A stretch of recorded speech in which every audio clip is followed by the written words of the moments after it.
सत्य समाचार, तटस्थ समाचार, समाज बदल्ने हाम्रो अभियान। नमस्कार, यो हो टाइम समाचार। म वीरेन्द्र मन्सुर गरौँ 113 जनामा कोरोना संक्रमणको पुष्टि सम्बन्धी प्रसङ्गबाट। बुधबार पछिल्लो 24 घण्टामा थप 113 जनामा कोरोना भाइरस संक्रमणको पुष्टि भएको छ। स्वास्थ्य तथा जनसङ्ख्या मन्त्रालयका अनुसार 2724 परीक्षणमा 113 जनामा संक्रमण भएको हो, जसमध्ये 1549 जनाको पीसीआर परीक्षण गर्दा 90 जना र 1175 जनाको एन्टिजेन परीक्षण गर्दा 11 जनामा संक्रमण 23 जना गरी 11 जनामा संक्रमण देखिएको मन्त्रालयको भनाइ छ। यो सँगै कोरोना भाइरसको सक्रिय संक्रमितको संख्या 471 पुगेको छ। नेपालमा ओमिक्रोन भेरिएन्टको नयाँ उपप्रजाति BA.5 पुष्टि भएको छ। राष्ट्रिय जनस्वास्थ्य प्रयोगशालाले गरेको जीन एक्सक्विजिङ परीक्षण मार्फत गर्दा 2वटा नमुनामा BA.5 पुष्टि भएको स्वास्थ्य मन्त्रालयले जनाएको छ। संक्रमित केसको नमुना केन्द्रीय डायग्नोस्टिक प्रयोगशाला र बेलहिया नाकाबाट प्राप्त भएको स्वास्थ्य तथा जनसङ्ख्या मन्त्रालयले जनाएको छ। मन्त्रालयकी प्रवक्ता डाक्टर सङ्गीता मिश्राका अनुसार राष्ट्रिय जनस्वास्थ्य प्रयोगशालामा विभिन्न भारत र नेपालका सीमा नाका तथा प्रयोगशालाबाट आएका 32वटा नमुनालाई जीन सिक्वेन्सिङ गरिएको थियो, जसमध्ये 2वटामा BA.5, अर्का 2मा BA.1 र बाँकी 28वटामा BA.2 को पुष्टि भएको उहाँले बताउनुभयो। मध्य प्रदेशको राजधानी जनकपुर धाममा शान्ति सुरक्षा तथा विपद व्यवस्थापन विषयमा 7वटै प्रदेशका आन्तरिक तथा गृह मन्त्रालय स्तरीय छलफल हुने भएको छ।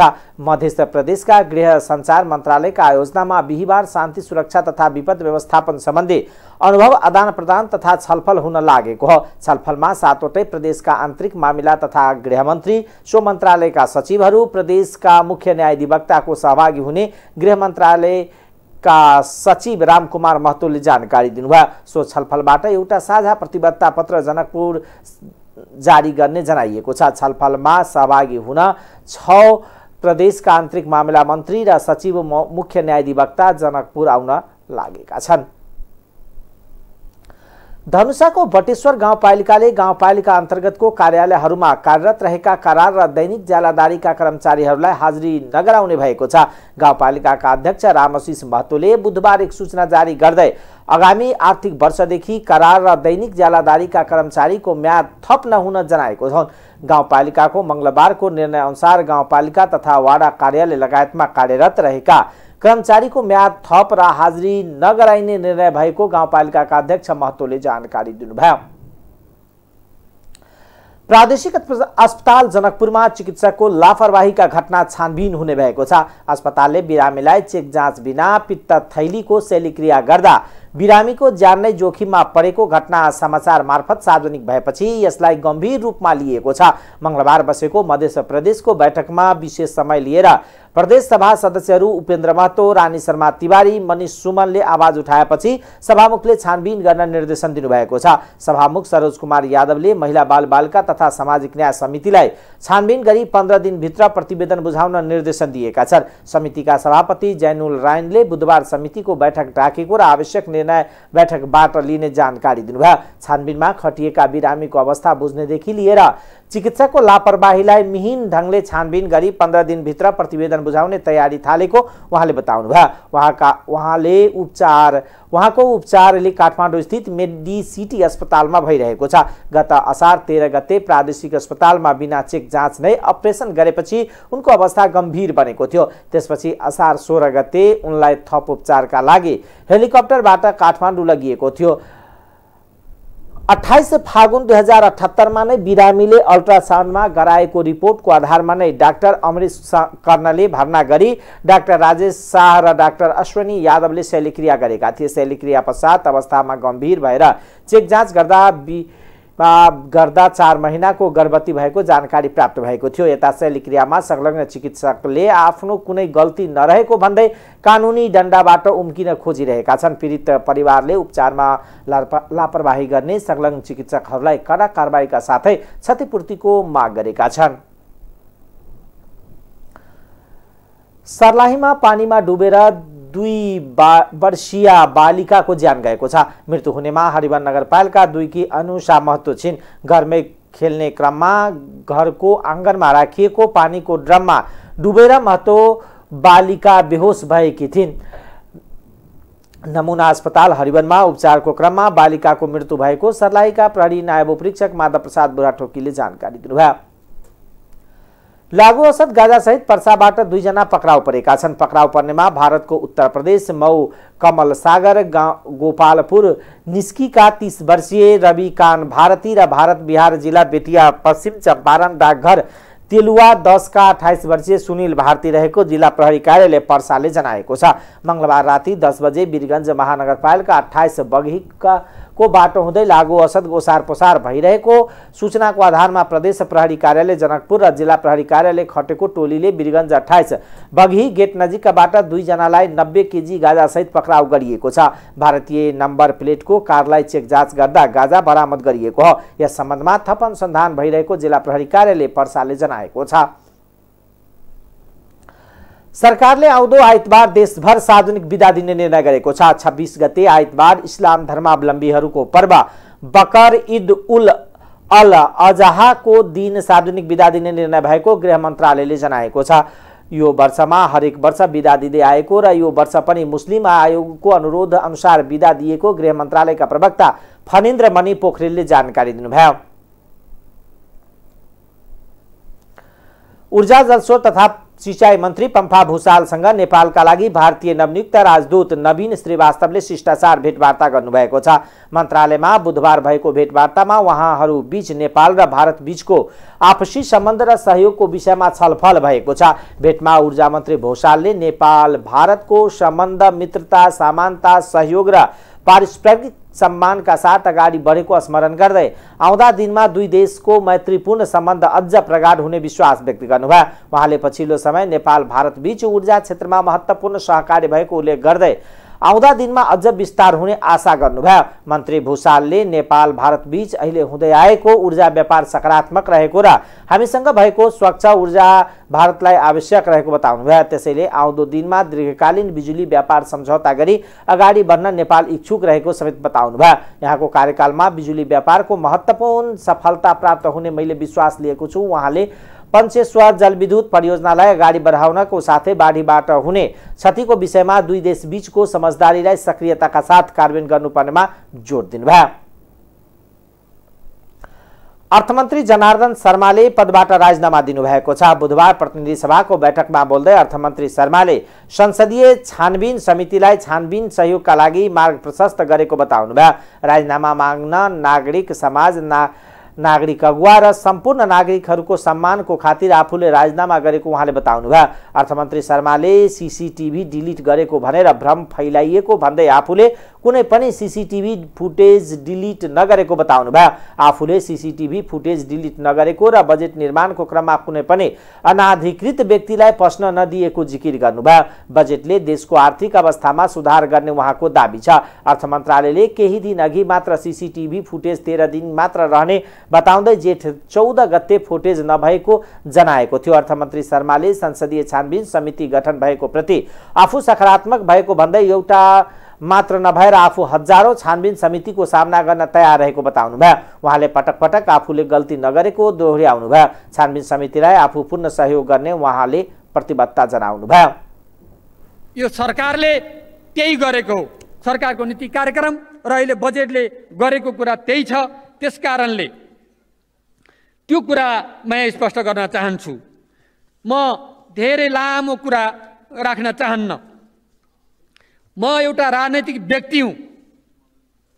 म यो देशको परिवर्तनको आन्दोलनमा ठुला ठुला आन्दोलनहरू र विभिन्न खालका आन्दोलन, जनयुद्ध, जनआन्दोलन लगायतका तमाम आन्दोलन, संविधान निर्माणका आन्दोलन, जनताको हक अधिकार स्थापित गर्ने कुराहरूमा मैले अग्रज नेताहरूसित काँधमा काँध मिलाएर अगाडि बढेको छु। आफ्नो प्रतिबद्धताबाट, आफ्नो कन्भिक्सनबाट कहिले पनि म डगेको छैन र झुकेको पनि छैन।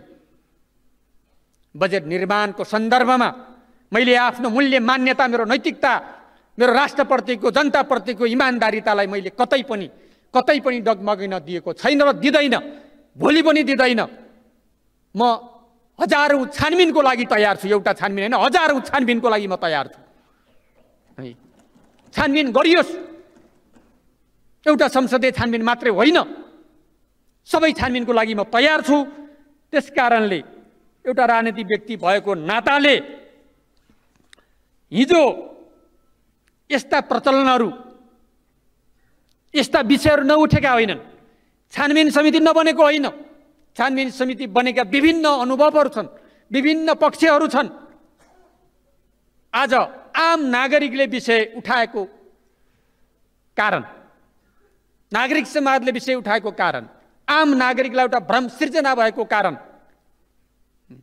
मैले आफू सही गरेको, गल्ती नगरेको, राष्ट्रको पक्षमा, देशको पक्षमा काम गरेको हुँदाहुँदै पनि यो भ्रम सिर्जना भएर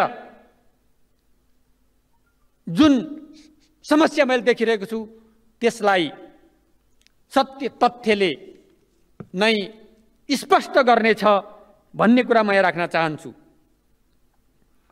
देशको राष्ट्रियताको, राष्ट्रको, जनताको पक्षमा उभिएर निरन्तर सङ्घर्षबाट अगाडि बढिरहेको एउटा व्यक्तिमाथि अनावश्यक झुट्टा लान्छनाहरू, आरोपहरू जो लगाइएको छ त्यसको म आफ्नो तर्फबाट त्यसलाई अस्वीकार गर्दछु, खारेज गर्दछु। छानबिन समितिले गर्ने काममा मेरो पूर्ण सहयोग हुनेछ, मेरो पूर्ण सहयोग हुनेछ। छानबिन समितिलाई म सहयोग गर्नेछु र यस्ता छानबिन समितिहरूभन्दा विगतमा मन्त्री कायम भएरै छानबिन भएका पनि तथ्यहरू छन् सम्माननीय सभामुख महोदय, तर म त्यो चाहँदैन। म छानबिन समिति बनाउने कुरा आज मात्रै आएर भयो। यो छानबिन समिति बनाउने कुरा मेरो कुरा थिएन, मैले व्यक्तिगत रूपमा गर्न सक्ने कुरा थिएन। आज सरकार र सम्माननीय सभामुखज्यूको पहलमा जो समिति भएको छ यसलाई मैले स्वागत गर्छु, धन्यवाद दिन्छु। र यो छानबिनका लागि मैले मार्ग प्रशस्त गर्दै आफ्नो पदबाट राजीनामा दिएको घोषणा पनि गर्दछु। छानबिनले ल्याएको तथ्य सत्यका अगाडि म उपस्थित भएर फेरि म आफ्ना विषयवस्तुहरूलाई, आफ्नो अभियानलाई, आफ्नो कामलाई अगाडि बढाउने, देश र जनताको पक्षमा लाग्ने र प्रतिबद्धता पनि गर्न चाहन्छु। म धन्यवाद दिन चाहन्छु मेरो राजीनामा माग्ने नागरिक समाजलाई, युवा पङ्क्तिलाई। मैले गल्ती गरेको छैन, तपाईँहरूको आवाजलाई सम्मान गरेर मैले राजीनामा दिएको छु। तथ्यमा गइदिनु होला। धन्यवाद, नमस्कार। राजीनामा दिनुअघि प्रतिनिधि सभाले उहाँमाथि छानबिन गर्न 11 सदस्यीय छानबिन समिति गठन गरेको थियो।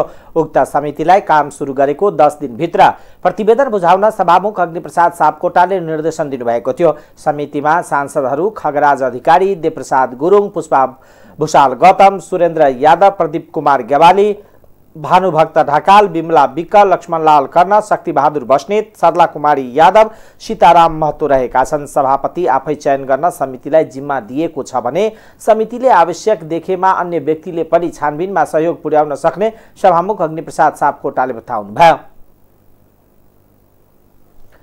पूर्व प्रधानमन्त्री तथा नेकपा एकीकृत समाजवादीका सांसद झलनाथ खनालले अर्थमन्त्री जनार्दन शर्मामाथि उठेका प्रश्नको जवाब माओवादी केन्द्र र अर्थमन्त्री स्वयंले दिनुपर्ने बताउनु भएको छ।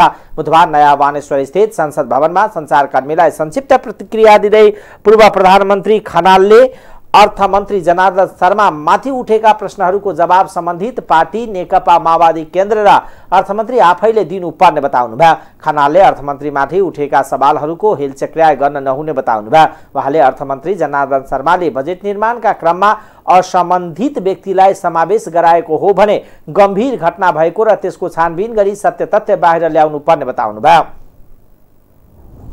यो मुलुकमा सुशासन स्थापना गर्नुपर्छ भनेर अपेक्षा गरिरहेका छौँ, प्रयत्न पनि गरिरहेका छौँ, तर त्यो भइरहेको छैन।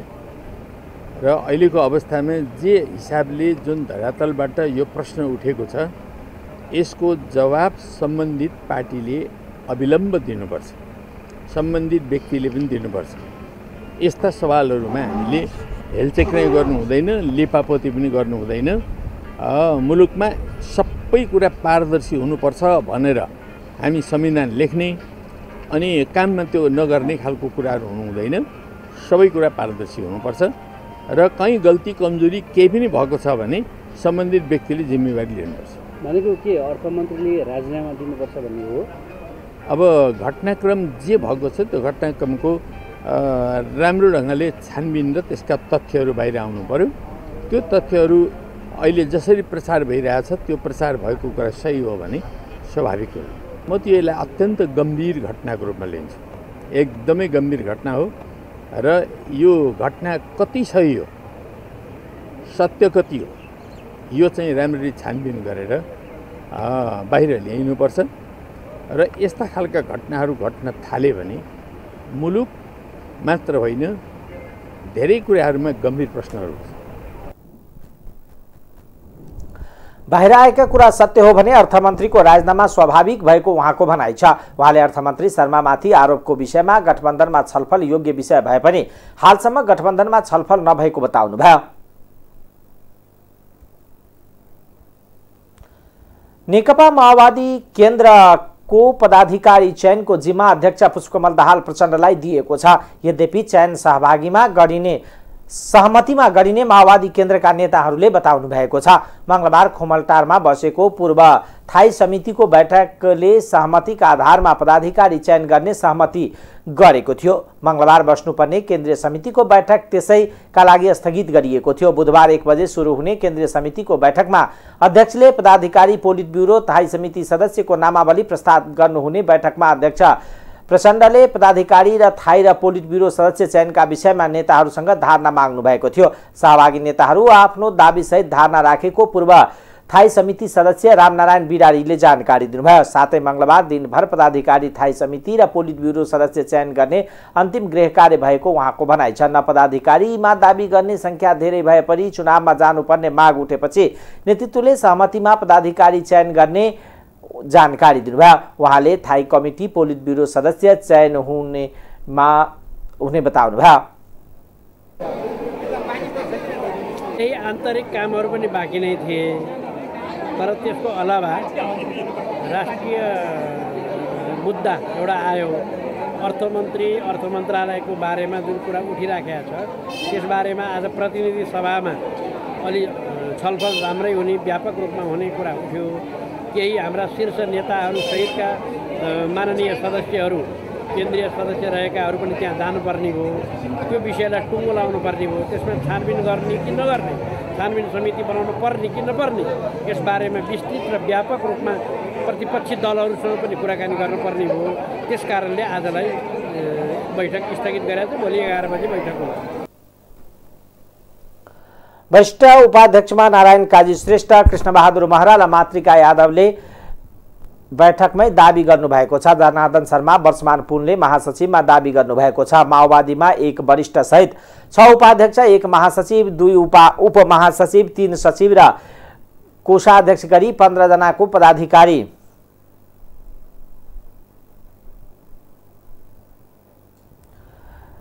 आठौं महाधिवेशनमा 246 केन्द्रीय सदस्य चयन गरेको थियो। पछि पूर्व थाई समितिले सदस्यहरू थप गरेको छ। हालसम्म 373 सदस्यीय केन्द्रीय समिति निर्माण भएको छ। 86 जनालाई वैकल्पिक केन्द्रीय सदस्यमा प्रस्ताव भएको छ। केन्द्रीय समितिले पदाधिकारी चयन गर्ने व्यवस्था छ। लोकतान्त्रिक समाजवादी पार्टी नेपाल लोसपाका नेता तथा सांसद राजेन्द्र महतोले जन्मसिद्धका सन्तानलाई नागरिकता दिने सवालमा सहमति जुटेको बताउनु भएको छ। बुधबार नयाँ बानेश्वर स्थित संसद भवनमा सञ्चारकर्मीलाई संक्षिप्त प्रतिक्रिया दिनुहुँदै उहाँले सो कुराको जानकारी दिनुभयो। जन्मसिद्धका सन्तानलाई संविधानको व्यवस्था अनुसार कानुन बनाएर नागरिकता दिन सरकार तयार भएको उहाँले बताउनुभयो। संसदमा रहेका पुराना नागरिकता विधेयक फिर्ता गरेर नयाँ विधेयकका लागि पारित गर्न सरकार सहमत भएको उहाँले विश्वास व्यक्त गर्नुभयो। नयाँ विधेयक संसदमा लगेर पारित गर्न सम्भव भएको उहाँको भनाइ छ। त्यसैले जति कुरामा सहमति बन्छ त्यति ल्याएर पास गरौँ भन्ने कुरा भएको छ। त्यसैले अहिलेसम्म दर्ता भएको यो 3-4 वर्षदेखि झुलाएर राखेको छ नि त समस्यालाई, त्यो झुलाएर त भएन। त्यसैले सहमति भएको विषयवस्तु भनेको यो जन्मसिद्धका सन्तानहरूलाई नागरिकता दिने सन्दर्भमा संवैधानिक व्यवस्था अनुसार को कानुन चाहिँ ल्याएर त्यसलाई पास गर्ने कुरा भएको छ। त्यसैले पुरानो जसमा विवाद छ सहमति बनिरहेको छ त्यसलाई फिर्ता गर्ने र अर्को चाहिँ विधेयक ल्याएर सहमतिवाला विधेयक ल्याएर पास गरेर त्यो जनशिक्षित नागरिकको सन्तानहरूको जुन समस्या त्यसलाई समाधान गर्ने तर्फ चाहिँ काम अगाडि बढाउने कुरा भएको छ। कतिको सम्भव छ यो? अब यो सम्भव छ, सम्भव छ। यो सरकार चाहिँ यो फिर्ताको चाहिँ निर्णय गरिसकेका छ, क्याबिनेटबाट हिजो नै गर्यो। भोलिको कार्यसूचीमा आउँछ भनेर के अरे गृहमन्त्री भन्दै थियो अहिले, भोलिको कार्यसूचीमा आउँछ यो फिर्ता गर्ने भने, अनि फेरि अर्को नयाँ विधेयक पनि आउँछ भनेर भन्दैछ। आज अर्को विधेयक ल्याएर सहमतिवाला विधेयक ल्याएर पास गरेर जन्मसिद्ध नागरिकको सन्तानको समस्यालाई समाधान गर्नेतर्फ अगाडि बढ्ने बताउनुभयो। संसदमा छुट्टै नागरिकता सम्बन्धी नयाँ विधेयक ल्याउने सरकारको तयारी रहेको उहाँको भनाइ छ। नेकपा एमालेका सांसद योगेश भट्टराईले अर्थमन्त्री जनार्दन शर्माको राजीनामा एमालेको बटम लाइन भएको बताउनु भएको छ। बुधबार संसद भवन बाहिर सञ्चारकर्मीसँग कुरा गर्दै सांसद भट्टराईले अर्थमन्त्री जनार्दन शर्माको राजीनामा एमालेको बटम लाइन भएको बताउनु भयो। उहाँले अर्थमन्त्रीको राजीनामासँगै सर्वदलीय संसदीय छानबिन समिति गठन गर्नुपर्ने बताउनु भयो। उहाँले सीसीटीभी फुटेज मेटाउने र सूचना बेपत्ता पार्ने मानिसहरूलाई पनि कानुनी कारबाहीको दायरामा ल्याउनु पर्ने बताउनु भयो। पर्छ यो घटनाको सन्दर्भमा, किनभने पछिल्लो दिनमा सरकारी सूचनाहरू समेत गायब बनाइएको छ, सीसीटीभी फुटेजहरू चाहिँ मेटाइएको छ। त्यसो हुँदा अर्थमन्त्रीको नियत खराब छ भन्ने कुरा प्रष्ट देखिन्छ र उहाँले यसमा अपराध गर्नुभएको छ भन्ने कुरा प्रष्ट देखिन्छ। त्यसकारणले उहाँमाथि नै छानबिन गर्नको लागि एउटा सर्वदलीय संसदीय छानबिन समिति हामीले भनेका छौँ, नम्बर 1। नम्बर 2, हाम्रो बटम लाइन अब अर्थमन्त्री पदमा रहन मिल्दैन। कि त उहाँले राजीनामा गर्नुपर्छ कि त प्रधानमन्त्रीले उहाँलाई बर्खास्त गर्नुपर्छ। नम्बर 2। नम्बर 3, सीसीटीभी फुटेज चाहिँ नै मेटाउने, त्यसलाई चाहिँ नि सूचनालाई बेपत्ता गर्ने जति पनि मानिसहरू छन् तिनीहरूलाई कारबाहीको दायरामा ल्याउनुपर्छ। र यो सार्वजनिक पदमा बसेको मानिसले गम्भीर अपराध गरिसकेपछि केही कानुनहरू यसमा आकर्षित हुन्छन्। नेपालको मुलुकी अपराध संहिता यसमा आकर्षित हुन्छ, साइबर कानुन यसमा आकर्षित हुन्छ, त्यस्तै सीसीटीभी फुटेजको व्यवस्थापन सम्बन्धीका निर्देशिकाहरू यसमा आकर्षित हुन्छन्। त्यसैले सार्वजनिक पदमा बसेर जुन अपराध गरेको छ त्यस हिसाबले हेर्ने हो भने यो गम्भीर भ्रष्टाचार पनि हो, पदीय दुरुपयोग पनि हो। त्यस हिसाबले नै अर्थमन्त्रीमाथि कारबाही चलाउनुपर्छ भन्ने हाम्रो भनाइ छ। छानबिन समिति गठन गर्ने बित्तिकै अर्थमन्त्री त्यो पदमा रहन मिल्दैन, उहाँमाथि नै छानबिन गर्ने हो, उहाँले पद छोड्नै पर्छ। त्यसो भने हाम्रो यी बटम लाइन यो हाम्रो मात्रै होइन कि आज सिङ्गो मुलुकको बटम लाइन हो। नेकपा एमाले संसदमा यही कुरा भन्दै आएको छ। सांसद भट्टराईले अर्थमन्त्री शर्माले राजीनामा नदिएमा प्रधानमन्त्रीले बर्खास्त गर्नुपर्ने बताउनु भयो। नेपाल रेड क्रस सोसाइटीले संस्थाका निवर्तमान अध्यक्ष डाक्टर नेत्रा प्रसाद तिमल सिन्हाको समूहले अनाधिकृत रूपमा कार्यालय प्रवेश गरेर तोडफोड गरेको आरोप लगाएको छ। बुधबार केन्द्रीय कार्यालयमा पत्रकार सम्मेलन गरेर सोसाइटीका अध्यक्ष सुदर्शन प्रसाद नेपालले सोसाइटीका निवर्तमान अध्यक्ष तिमल सिन्हाको समूहले मंगलबार तोडफोड गरेको आरोप लगाएका छन्। निवर्तमान अध्यक्ष जस्तो मानिसले रेड क्रसमा आई तोडफोड गर्नु उचित नभएको भन्दै उहाँले रेड क्रसको साखलाई उच्च राख्न चाहेको बताउनु भयो। सरकारले जेठ 31 गते नेपालको अध्यक्षतामा 33 सदस्यीय तदर्थ समिति गठन गरेको थियो। उक्त निर्णयप्रति निवर्तमान अध्यक्ष तिमल सिन्हा अदालत गएका थिए।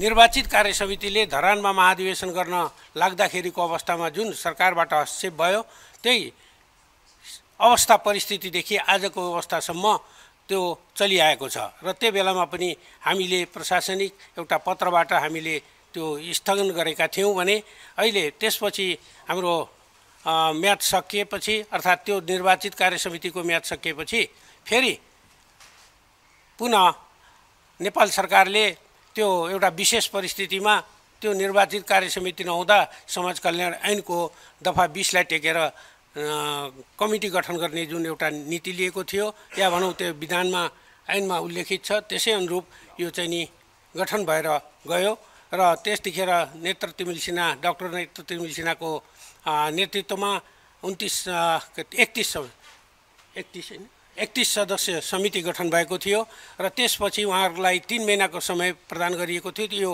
डिटेल कुराहरू यो पत्रकार सम्मेलनमै अर्थात् हाम्रो यो डकुमेन्टेसनमा यहाँहरूले अवगत गर्नु नै हुनेछ र त्यसपछि उहाँको म्याद सकिएकै अवस्था हो। 1 वर्षको म्याद थपियो, त्यो पनि सकिएको र कार्य आदेशअनुसार कार्य अगाडि बढाउन नसकेकै अवस्था हो र त्यस्तै अवस्थामा पुस 14 गते गएर हामीलाई नयाँ कार्य समितिको रूपमा तदर्थ समितिको रूपमा गठन गरिएको थियो र हाम्रो म्याद पनि अदालती कारबाहीले गर्दा समाप्त भएको अवस्था कारणले गर्दा र देशलाई एउटा विषम परिस्थितिबाट बचाइराख्न र जनतालाई सेवा पुर्याउनको निमित्त मानवीय सेवामा अग्रसर हुनको निमित्त जेष्ठ 31 गते हामीलाई फेरि पुनः 33 सदस्यीय कार्य समिति गठन गरेको अवस्था रहेको छ र त्यसैमा फेरि पुनः उहाँहरूले मेरो म्याद अझै पनि बाँकी छ, म्याद समाप्त हुँदाहुँदै पनि मेरो म्याद अझै बाँकी छ, आफ्नो म्याद आफै थप्ने र म्याद बाँकी छ भनेर अगाडि बढ्ने जुन एउटा प्रयास गर्नुभयो र त्यसमा चाहिँ नि अदालती सहारा लिनुभयो। अदालतबाट 16 गते एउटा अन्तरिम आदेश जारी भएको छ 30 गतेसम्मलाई र 30 गतेसम्मको अन्तरिम आदेशको दौरानमा अहिले हामी यहाँ छौँ र केही कुराहरू उहाँहरूले पनि हिजो पत्रकार सम्मेलन गरेर अनर्गल रूपमा झुटा कुराहरूलाई प्रस्तुत गर्नुभएको थियो भने त्यसलाई पनि हामीले चिर्नुपर्ने आवश्यकता हाम्रो दायित्व पनि हो। सर्वोच्चले दुवै पक्षलाई असार 27 मा अदालतमा उपस्थित हुन आदेश दिएको छ। सोसाइटीका अध्यक्ष नेपालले यस विषयमा अदालतले गर्ने निर्णय मान्य हुने समेत बताउनुभयो। पत्रकार सम्मेलनमा रेड क्रसका महामन्त्री भूपतिलाल श्रेष्ठले वार्ता र संवाद मार्फत समस्या खोज्नुको सट्टा तोडफोड गरिएको बताउनुभयो।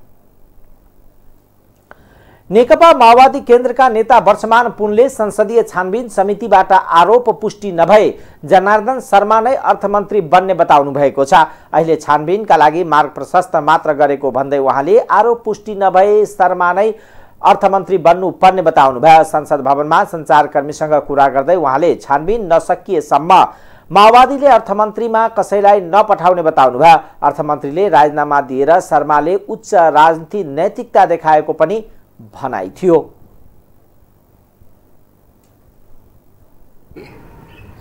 हामीले दलको तर्फबाट स्वाभाविक रूपले लिएका छौँ र एउटा छानबिन प्रक्रियाबाट अगाडि जान्छ।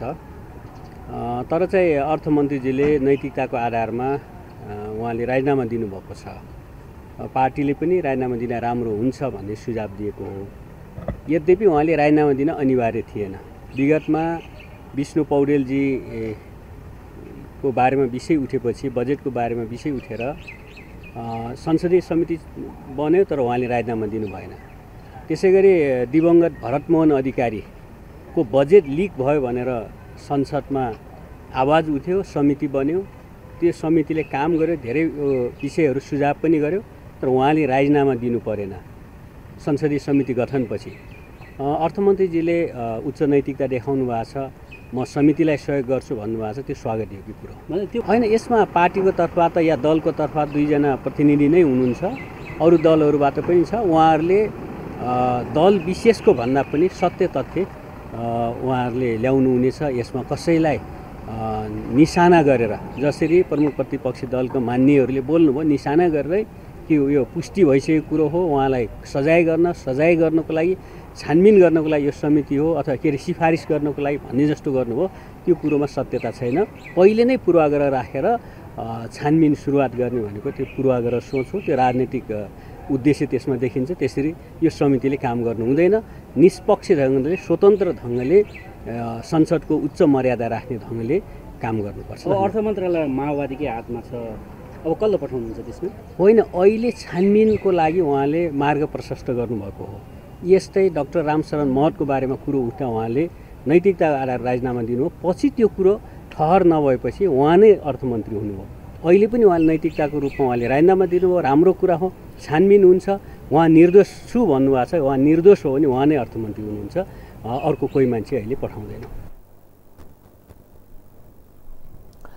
अर्थमन्त्रीमाथि छानबिन गर्न समिति गठन हुनुलाई पार्टीले स्वाभाविक रूपमा लिएको पार्टीले नै राजीनामा दिन सुझाव दिएको उहाँले बताउनुभयो।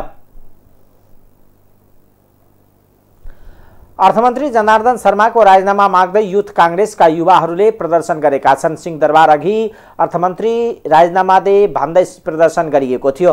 आगामी आर्थिक वर्ष 79-80 को बजेट निर्माणमा अनाधिकृत व्यक्तिको प्रवेश भएको र उक्त दिन सीसीटीभी फुटेज मेटाइएको आरोप अर्थमन्त्री शर्मामाथि छ। उक्त आरोप लागेपछि युवाहरूले कालो कपडा सहित प्रदर्शन गरेको हुन्। प्रदर्शनको क्रममा केही युवाहरूलाई प्रहरीले पक्राउ गरेको थियो।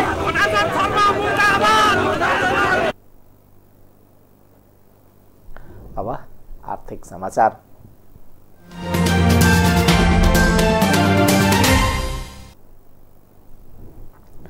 हरेक दिन एकजना व्यक्तिले 317 किलोग्राम फोहर उत्पादन गर्छन्। एकजनाले दैनिक आधा किलो अर्थात् 500 ग्राम बराबरको फोहर उत्पादन गर्छन्। त्यो फोहरमा प्लास्टिकको मात्रा 12% बराबर हुन्छ। काठमाडौँ उपत्यकाभित्र मात्र दैनिक 1140 मेट्रिक टन बराबरको फोहर उत्पादन हुन्छ। यो फोहर कहाँ कसरी व्यवस्थापन गर्ने भन्ने बारेमा सधैँको हुने गरेको छ। नेपाल विज्ञान तथा प्रविधि प्रज्ञा प्रतिष्ठान नास्टका वरिष्ठ वैज्ञानिक डाक्टर रविन्द्र ढकालका अनुसार त्यतिकै खेर फालिएको प्लास्टिक जन्य फोहरबाटै दैनिक 3,42,000 लिटर बराबरको इन्धन उत्पादन गर्न सकिन्छ। नेपाल आयल निगमले इन्धन आयात गर्न नसकिने अवस्थामा पुगेको जनाइएको छ। पेट्रोलको प्रति लिटर 181 पुगेको छ। त्यस्तै डिजल प्रति लिटर 172 बराबर पुगेको छ। वरिष्ठ वैज्ञानिक डाक्टर ढकालसँग जिज्ञासामा उहाँले सम्भव छ र गर्न सकिने बताउनुभयो। काठमाडौँ उपत्यकामा उत्पादन हुने फोहर मध्ये 570 टन फोहर प्रशोधन हुन सक्छ र बाँकी रहेका 570 टन प्लास्टिक जन्य फोहर प्रशोधन गर्ने हो भने दैनिक 342 किलो लिटर इन्धन उत्पादन हुन सक्ने बताउनु भयो। त्यो भनेको 3,42,000 लिटर बराबर हो। उहाँका अनुसार प्लास्टिकको प्रशोधनबाट उत्पादन हुने इन्धनमा पेट्रोल, डिजल र मट्टी तेल तीनवटै हुन्छ। यसबाट वातावरण पनि सफा हुन्छ र घरमै इन्धन उत्पादन हुन्छ र विदेशी मुद्राको सिन्चिती पनि बढ्न जान्छ। नास्टले प्लास्टिकबाट इन्धन निकाल्ने प्रणालीको जरान सन् 2016 मा नै गरेको थियो। त्यति बेला रुस र युक्रेन बीच चलेको युद्धको बछिटा नेपालमा पनि परेको छ। विदेशी मुद्राको सिन्चिती घट्ने प्रमुख कारणमा इन्धन आयात पनि एक हो। नेपाल आयल निगमको विवरण अनुसार चालू आर्थिक वर्षको 11 महिनामा नै झन्डै 2 खर्ब 75 अर्ब बढीको इन्धन आयात भएको छ। अन्तर्राष्ट्रिय बजारमा इन्धनको मूल्य उकालो लाग्दा देशभित्र महँगीको ग्राफ समेत उकालो लाग्छ। सामान्यतः 1 किलोग्राम प्लास्टिकबाट 700 मिलिलिटर पेट्रोल उत्पादन गर्न सकिन्छ। नास्टका वैज्ञानिक समेत रहनुभएका डाक्टर ढकालका अनुसार सामान्य पानीको बोतल 1 किलोग्राम प्रशोधन गर्दा 700 मिलिलिटर कच्चा इन्धन उत्पादन हुन्छ भने सोही बोतलको प्रयोग गर्दा 800 मिलिलिटरसम्म कच्चा इन्धन उत्पादन हुन सक्छ। फोहोर व्यवस्थापनको विषय शहरी तथा शहर उन्मुख क्षेत्रको प्रमुख समस्याका रूपमा खडा भएको सन्दर्भमा सरकारले एउटा नमुना परियोजना नै सुरु गर्नुपर्ने सुझाव छ। डाक्टर ढकालको विराटनगर, वीरगञ्ज, नारायणगढ, पोखरा, दाङ, नेपालगञ्ज, धनगढी, महेन्द्रनगर जस्ता ठूला शहरबाट संकलन हुने प्लास्टिकजन्य फोहोरबाटै पनि दैनिक 3 लाख लिटर भन्दा बढी इन्धन उत्पादन गर्न सकिने उहाँको भनाइ छ। नेपाललाई आवश्यक पर्ने बराबरको इन्धन फोहोरबाटै उत्पादन गर्न सकिनेछ। प्लास्टिक जन्य फोहोरबाट डिजल, पेट्रोल, मट्टी तेल उत्पादन गर्न सकिने र प्लास्टिकबाट डिजल मात्र निस्किन्छ भन्ने होइन भन्ने जानकारी दिँदै डाक्टर ढकालले विभिन्न रासायनिक प्रक्रिया पूरा गरेर फर्नाइस तेल पनि उत्पादन गर्न सकिने बताउनु भयो। व्यावसायिक उत्पादनका लागि सरकार र निजी क्षेत्रलाई मार्ग प्रशस्त गर्न नास्टले प्लास्टिकबाट इन्धन निकाल्ने प्रविधि भित्र्याएको उहाँको भनाइ छ। अब अन्तर्राष्ट्रिय समाचार।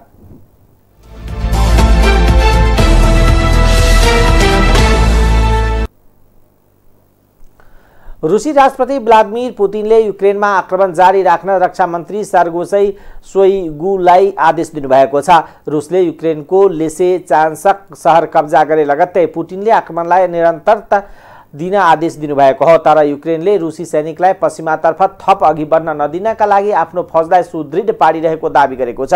युक्रेनी राष्ट्रपति भोलोदिमिर जेलेन्स्कीले युक्रेनले लिसिचान्स्कलाई फिर्ता लिन वाचा गर्नुभएको बीबीसीले जनाएको छ। साथै उहाँले आफ्नो गुमेका भूभाग जसरी पनि फिर्ता लिने दाबी गर्नुभएको छ। रुसले अहिले छिमेकी डोनटाक्स क्षेत्रका सहरमा आक्रमण तीव्र पारेको छ। गएको फेब्रुअरी 24 मा युक्रेनमा आक्रमण गर्नुअघि पुतिनले लुहान्स्क र डोनेस्टाकलाई स्वतन्त्र राज्यको रूपमा मान्यता दिनुभएको थियो। रुस समर्थित पृथकतावादीले सन् 2014 मा विद्रोह सुरु गरेको थियो। त्यसै वर्ष रुसले क्राइमिया पारेद्वीपलाई आफ्नो देशमा गाभेको थियो।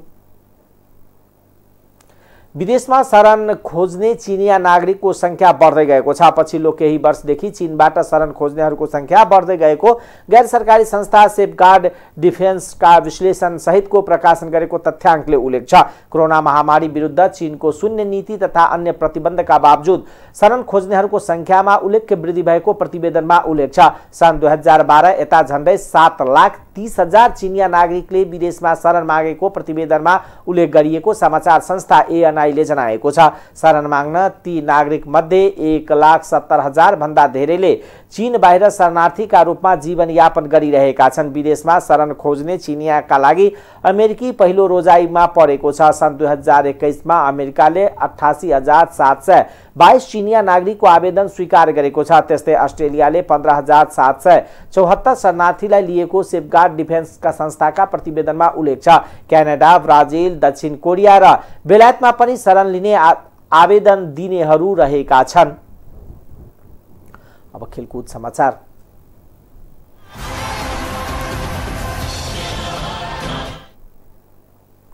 नेपाली राष्ट्रिय क्रिकेट टोलीले क्यानाडासँग दोस्रो एक दिवसीय क्रिकेट खेल्दैछ। खेल किङ सिटीमा नेपाली समयअनुसार बेलुका पौने 9 बजे सुरु हुनेछ। नेपाल र क्यानाडा बीच हिजो हुने भनिएको पहिलो एक दिवसीय भने वर्षाका कारण रद्द भएको थियो। विश्वकप क्रिकेट लिग 2 अन्तर्गत स्कटल्यान्डमा हुने त्रिदेशीय एक दिवसीय श्रृङ्खला अघि नेपालले क्यानाडाको भ्रमण गरेको हो। यसअघि नेपाली टोलीले क्यानाडाको स्थानीय क्लब ओन्टारियो क्लबसँग 2वटा अभ्यास खेल खेलेको थियो। दुवै खेलमा नेपाल विजय भएको थियो। क्यानाडासँग एक दिवसीय श्रृङ्खलापछि नेपाली टोली स्कटल्यान्ड जानेछ। टाइम समाचार अहिलेको लागि यति नै। हेर्दै गर्नुहोला टाइम्स टेलिभिजन। नमस्कार।